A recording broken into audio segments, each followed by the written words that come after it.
The day I turned 18, I did what every excited teenager does. I checked my college fund. $47,000, saved over 12 years. Birthday money. Christmas money. Every summer job I ever worked. Gone. Every single dollar, gone. And the last transaction? A car dealership. A Mercedes. For her. My dad didn't just steal my future. He gift-wrapped it. Put a bow on it. And handed it to a woman he'd known for 8 months. But here's what he didn't know about me. I don't cry. I plan. My name is Maya. And for the first 14 years of my life, I genuinely believed I had a good father. He wasn't the warm, hugging type. He didn't come to my school plays or help with homework. But he worked hard. He paid the bills. And every single year, on my birthday, he would sit me down at the kitchen table and show me my college fund statement. "See that number, Maya," he'd say, pointing at the paper. "That's your future. Nobody can take that from you." I believed him. My mom had passed away when I was 9, breast cancer. Fast and brutal. She was gone in 4 months after diagnosis. After that, it was just me and Dad and my younger brother, Caleb. Dad wasn't great at emotions. He didn't know how to talk about Mom. He didn't know how to comfort us. But he kept the house running. He kept us fed. And he kept adding to that college fund every single month, $300, automatically transferred, like clockwork. I used to think, he shows love through money. That's just his way. I was a straight-A student. Not because anyone pushed me, but because college was my dream. I wanted to study environmental law. I had a plan. I had a roadmap. I had $47,000 waiting for me. And then, when I was 15, she arrived. Her name was Denise. Dad met her at a work conference. She was 31. Dad was 44. She had long highlighted hair, always wore tight dresses, and called me sweetie in a voice that made my skin crawl. The first time she came to our house, she walked through every room like she was inspecting a property she was about to purchase. She picked up my mom's photo from the mantel, the one of Mom laughing at the beach, and said, "Oh, is this your aunt?" I looked at her. I looked at Dad. Dad said nothing. That was the moment I knew, this woman was going to be a problem. Within 6 months, Denise was at our house every weekend. Within a year, she had a drawer in Dad's bedroom. By the time I was 16, she was essentially living with us, but still keeping her own apartment. For independence, she said. I later found out Dad was paying her rent. She never liked me. She smiled at me in front of Dad. But the moment he left the room, the smile disappeared. Little things at first. She'd accidentally throw away my school projects left on the kitchen table. She'd tell Dad I was rude when I simply didn't laugh at her jokes. She convinced Dad to cancel our annual camping trip, the one thing Dad and I did together every summer since I was 6, because she wasn't an outdoors person. Dad canceled it without even talking to me. I remember sitting in my room that night, staring at the ceiling, realizing something cold and terrible. My dad was disappearing. Not physically.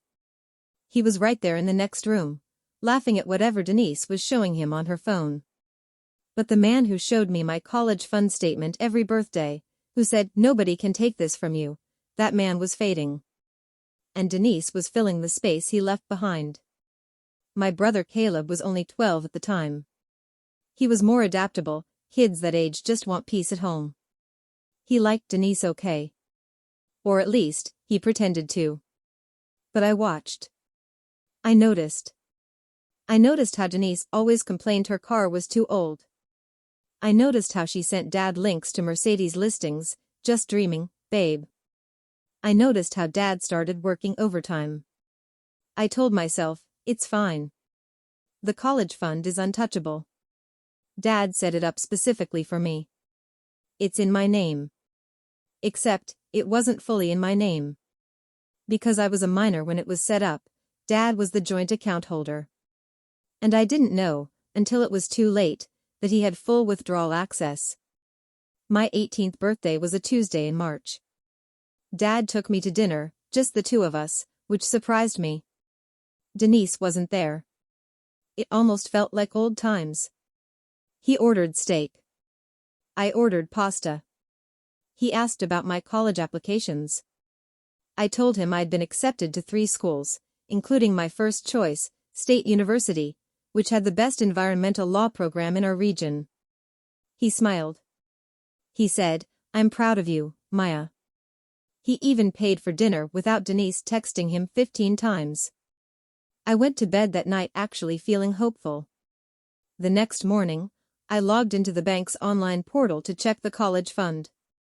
I'd been doing this every few months since I turned 17, just watching the number grow, feeling secure. I typed in the account number. I waited. The page loaded.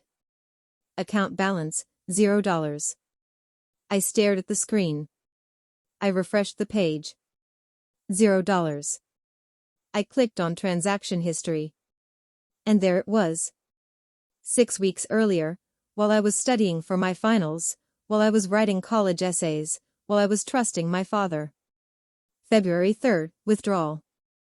$47,400. Recipient, Prestige Auto Group Mercedes-Benz dealership. The room tilted. I grabbed the edge of my desk. $47,400. 12 years of birthday money. Every Christmas check from grandparents. Every summer I bagged groceries at the local supermarket. $300 a month, every month, for years. Gone. For a CR. I sat there for, I don't even know how long. Maybe 20 minutes. Maybe an hour. And then I did something that surprised even me. I didn't cry.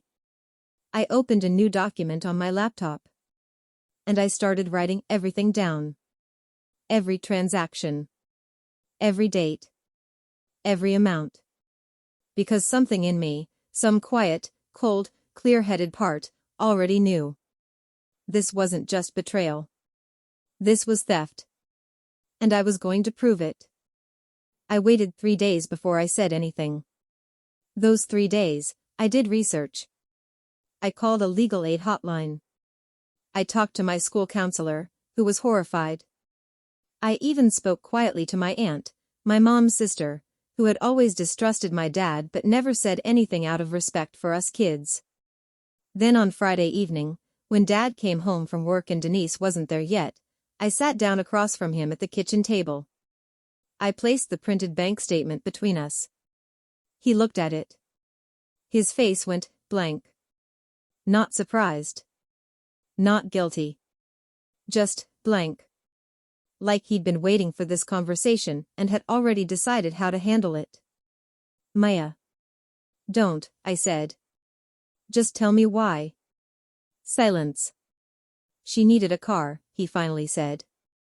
Her old one was breaking down. It was a safety issue. A safety issue, I repeated. So you took my college fund. I'm going to pay it back. With what? You've been paying her rent for 2 years. You canceled your retirement contributions. You refinanced the house. He blinked. He didn't know I knew about the house refinancing. Maya, you can take out student loans. And there it was. The sentence I will never forget for the rest of my life. You can take out student loans. Like it was nothing. Like 12 years of saving meant nothing.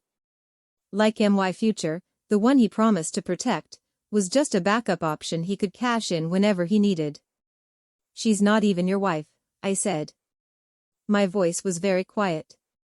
She's not even legally your partner.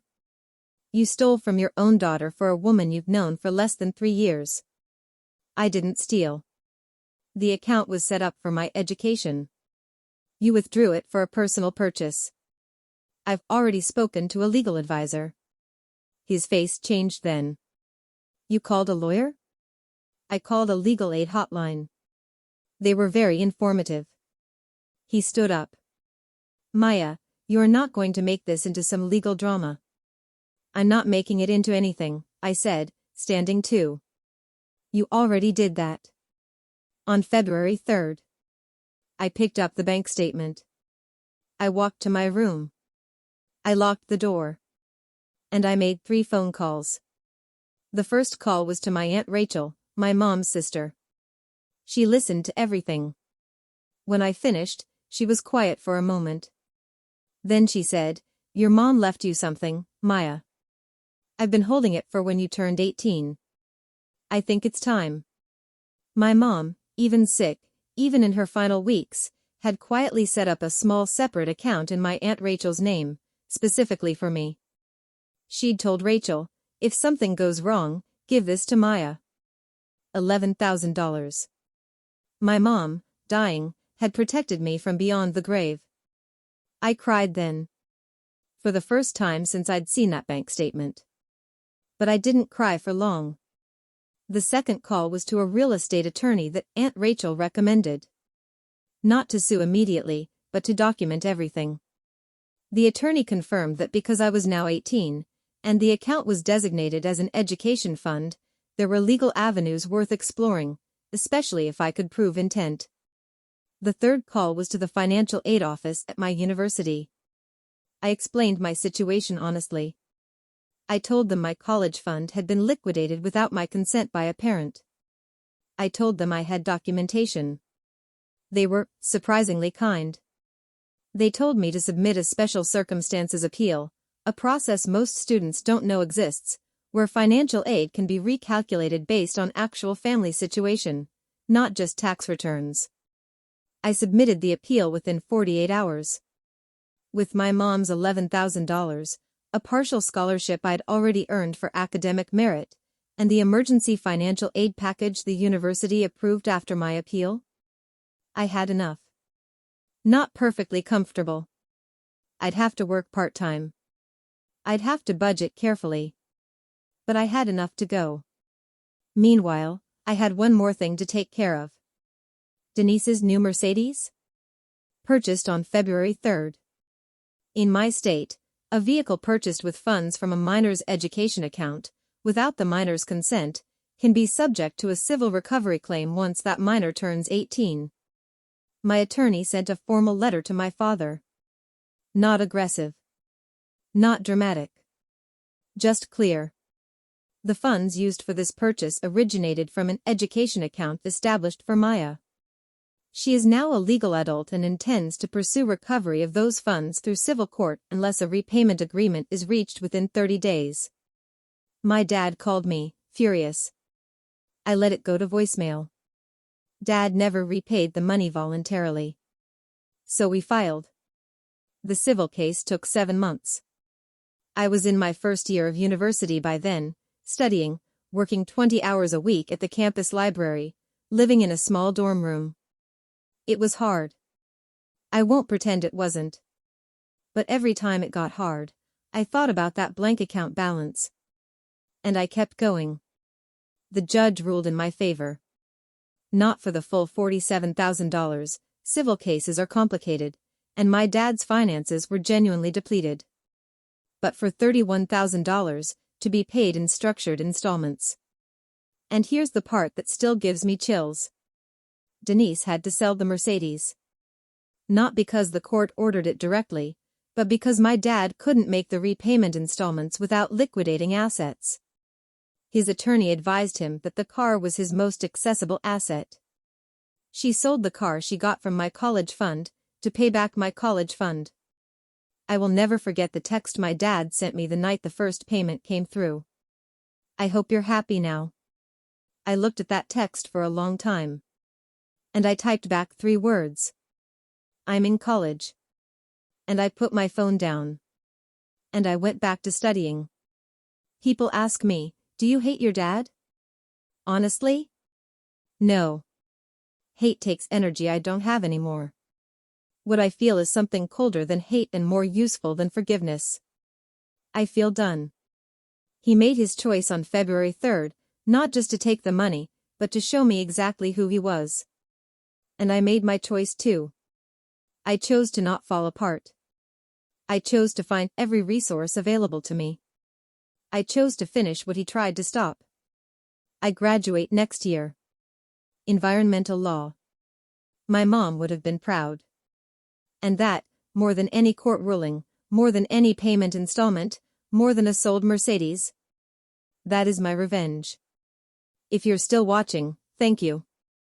If you've ever had someone try to steal your future, I want you to know, futures are harder to steal than people think. Subscribe for more stories. And remember, the best revenge is a life they never thought you were capable of.